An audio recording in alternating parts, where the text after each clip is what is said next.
अभियान की तैयारी दिल्ली सरकार कर रही है, जिसमें मुख्य तौर पर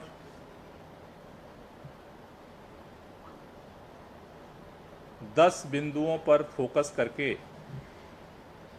अपनी कार्ययोजना की तैयारी हो रही है।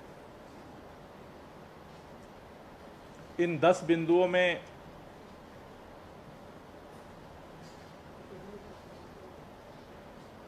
जो सबसे महत्वपूर्ण एक पॉइंट है डस्ट पोल्यूशन। दिल्ली के अंदर डस्ट पोल्यूशन को रोकने के लिए हमने पिछले दिनों दिल्ली के अंदर जितनी सरकारी एजेंसियां हैं जो कंस्ट्रक्शन वर्क करती हैं, चाहे वो एमसीडीज हो, डीडीए हो, केंद्रीय निर्माण विभाग हो, दिल्ली का निर्माण विभाग हो, इरिगेशन फ्लड डिपार्टमेंट हो, डीएसआईडीसी, तमाम कंस्ट्रक्शन एजेंसियों के साथ हमने मीटिंग की थी और उन लोगों को डस्ट पोल्यूशन को रोकने के लिए 21 तारीख तक एक्शन प्लान बना करके देने के लिए निर्देश दिए गए। लेकिन इन एजेंसियों के अलावा पिछले साल जब मैं एंटी डस्ट कैंपेन के दौरान दिल्ली के अलग अलग क्षेत्रों में गया तो मैंने देखा कि दिल्ली के अंदर बहुत सारी प्राइवेट एजेंसियां भी हैं जो कंस्ट्रक्शन का काम करती हैं। आज हमने दिल्ली के जो महत्वपूर्ण प्राइवेट एजेंसियां दिल्ली में कंस्ट्रक्शन का कार्य करती हैं या ठेका लेती हैं, 50 से ज़्यादा मेजर कंस्ट्रक्शन एजेंसीज के साथ आज हमने ये बैठक की है, जिसमें मुख्य तौर पर L&T, GMR group, Shapoor ji, DJ infrastructure, Parnika commercial and estate private limited, Raheja developer, NDMMPL, BG Shirke, Delhi metro private limited, NBCC जैसी तमाम 50 से ज़्यादा एजेंसियों ने पार्टिसिपेट किया आज की बैठक में। इनके साथ हमने पिछले साल जो हमने कमियां पाई थी उनका हमने डिस्कस किया इनके साथ, इनको बताया। साथ ही साथ 15 दिन का इनको समय दिया गया है कि 15 दिन के अंदर ये आज हमने उनको गाइडलाइन दी है कि उनको क्या क्या करना मैंडेटरी है।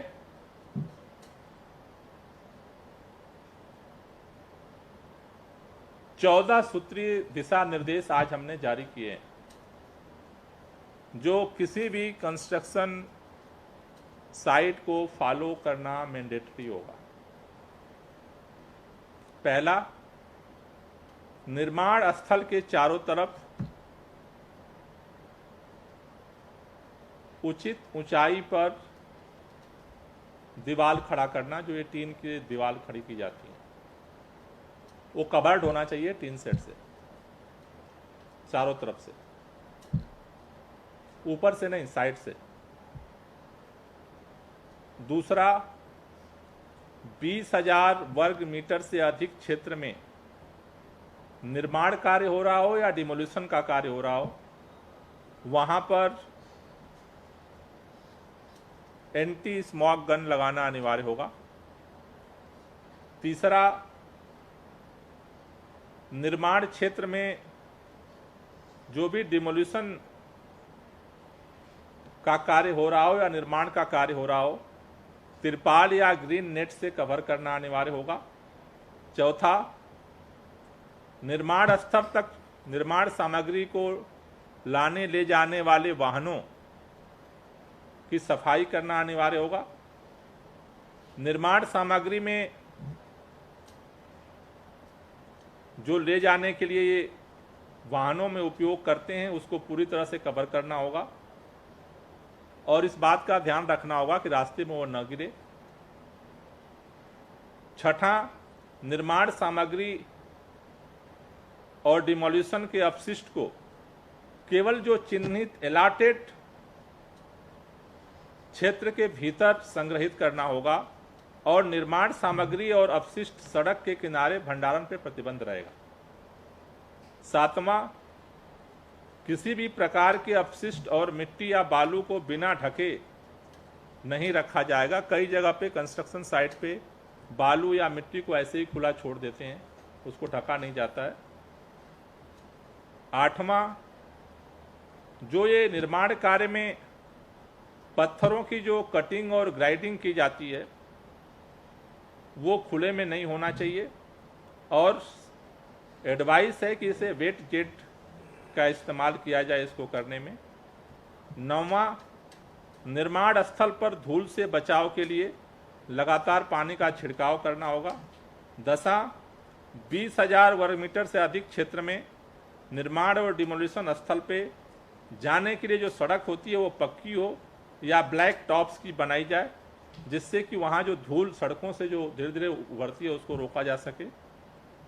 11वां, निर्माण और डिमोलिशन से उत्पन्न अपशिष्ट को जहाँ पर ये प्रसंस्करण साइट्स हैं, जहाँ पर चिन्हित साइट्स हैं, वहीं पर डिस्पोजल और उसका रिकॉर्ड भी मेंटेन किया जाए कि वो अगर कंस्ट्रक्शन साइट से अगर वेस्ट निकला है तो वो कहाँ गया, उसका रिकॉर्ड बनाया जाए। निर्माण स्थल पे जितने कर्मचारी काम करते हैं लोडिंग अनलोडिंग में, उनके लिए डस्ट मास्क देना अनिवार्य किया जा रहा है कि कंस्ट्रक्शन कंपनी को देना पड़ेगा। निर्माण स्थल पे श्रमिकों के चिकित्सा की उचित व्यवस्था की जाए और निर्माण स्थल पे जो भी कंट्रोल मानदंड ये दिए गए उनको वहाँ पर सार्वजनिक बोर्ड लगाना होगा, जिससे कि वहाँ लोगों को ये ना कहें कि हमें पता ही नहीं है। तो एजेंसीज को ये सारे मानदंड क्या क्या करते हैं वहाँ पे सार्वजनिक तौर पर लगाना होगा और ये इन सारे मापदंडों को आज जो इनको निर्देश दिया गया है कि अपने अपने साइट्स पे ये रिव्यू मीटिंग करें कि क्या क्या इनके पास अभी है, क्या क्या फॉलो हो रहा है, क्या क्या नहीं हो रहा है और इसको 15 दिन के अंदर इसको कंप्लायंस करने के लिए इनको समय दिया गया है। उसके बाद फिर सरकार निर्णय लेगी और फिर उसके खिलाफ हम लोग जो विंटर एक्शन प्लान है उसमें हम प्लान बना करके और फिर इसके खिलाफ हम कार्रवाई शुरू करेंगे। तो आज मुख्य तौर पर हमने इस प्रदूषण के खिलाफ लड़ाई में जो प्राइवेट कंस्ट्रक्शन एजेंसियां हैं उनके साथ ये संवाद किया गया है, क्योंकि उनका भी एक सरकारी एजेंसियों के अलावा इम्पॉर्टेंट भूमिका है और इन सब लोगों से सक्रिय सहयोग मांगा गया है।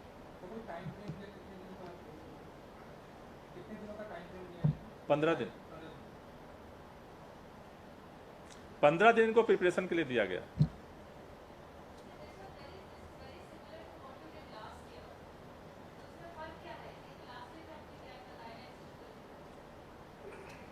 नहीं, पिछली बार हमने गाइडलाइन जारी की थी बीच में, लेकिन उनमें बहुत जगह फॉलोअप नहीं हुआ। कई जगह पे मैं गया, कार्रवाई हुई। आज हमने सारी एजेंसियों के जो प्रोजेक्ट लीडर हैं उनको हमने बुला करके इस पर डिस्कस किया है कि पिछली बार क्या क्या डिफिशिएंसी पाई गई थी और इसीलिए इनको 15 दिन का जो नया है कि इनसे बात की गई है डायरेक्ट और इनको 15 दिन का समय दिया गया है कि आप अपने लेवल पे इसकी तैयारी करें फोकस तरीके से। नहीं करते हैं तो फिर तो कार्रवाई होगी।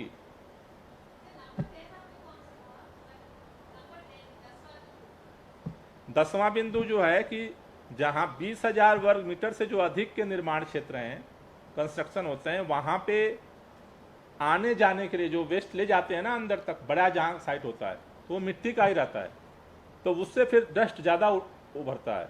तो उसको पक्का रखा जाए या ब्लैक टॉप एक मटेरियल होता है उससे जो है सड़क बनाई जाए। जो मटेरियल ले जाने के लिए रोड होती है कंस्ट्रक्शन साइट के अंदर, मेन रोड से अंदर जब जाते हैं ना जहाँ पे, वहाँ के लिए।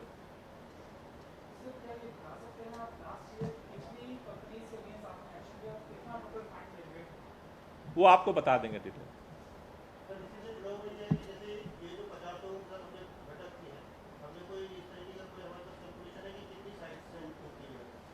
वो सारी हैं, वो लिस्ट आपको दे देंगे। तो जो भी इन्वायरमेंट डीपीसीसी दिल्ली के अंदर जो कंस्ट्रक्शन साइट्स होती हैं मेजर, उन सबको यहाँ से डीपीसीसी परमिशन देता है।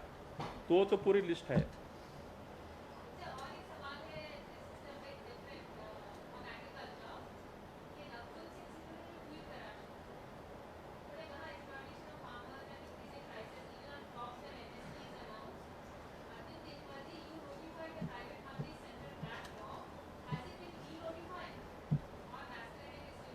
मैंने अभी पढ़ा नहीं उनका ट्वीट, तो पढ़ने के बाद ही बता पाऊंगा। क्या कह रहे हो?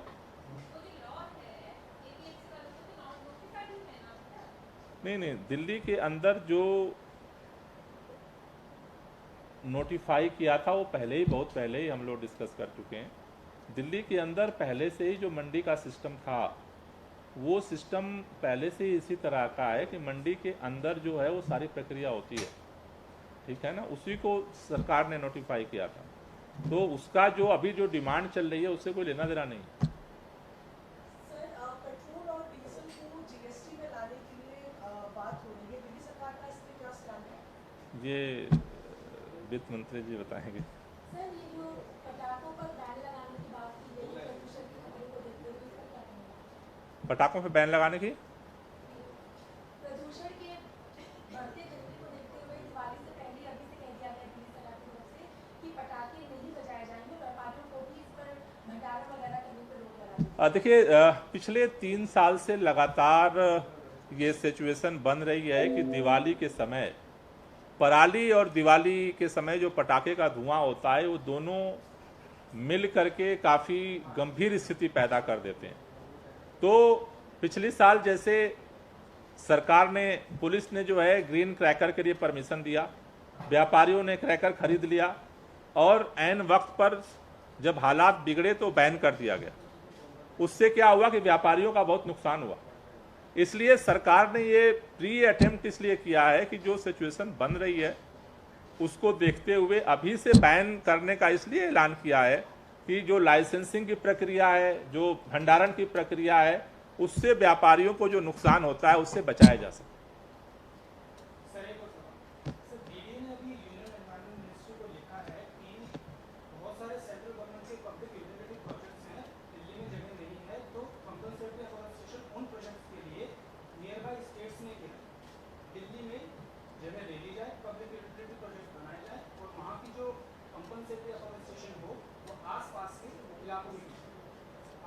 देखिए, मेरा कहना है कि अभी हमें सोचना पड़ेगा, क्योंकि जो हम पेड़ काटते हैं तो ग्रीन क्षेत्र तो दिल्ली का कम कर रहे हैं, तो दिल्ली के ग्रीन क्षेत्र को बढ़ाना सबसे ज़रूरी काम है।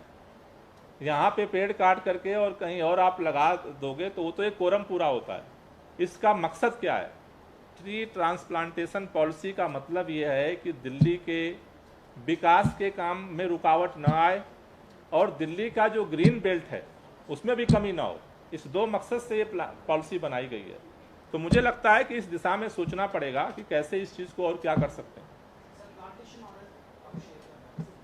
वो आपको आने पे कर देंगे।